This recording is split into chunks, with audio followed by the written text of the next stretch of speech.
guys, so dyan. Yan, nilalagay ko yung semento at buhangin. Tapos dito naman tayo. Oh. Malayo-layo to eh. Tingnan, popol ko yung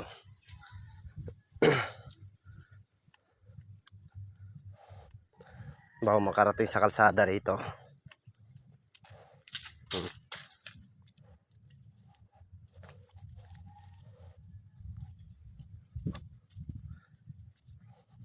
Bibilisan ko lang yung lakad.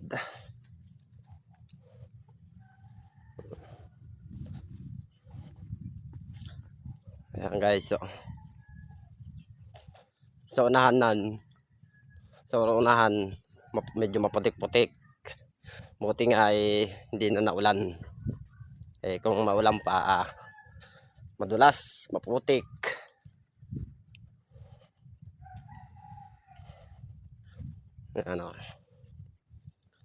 Malapit na tayo guys.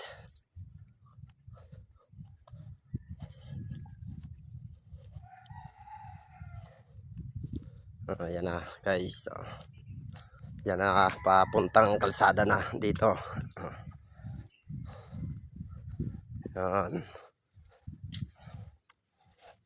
Ito.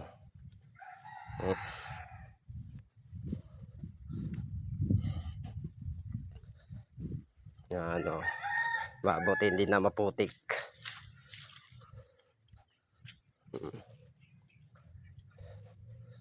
Yan.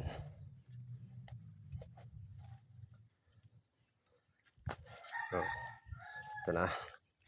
Dito na tayo sa kalsada guys. Yan. Salamat guys sa panood. Thank you.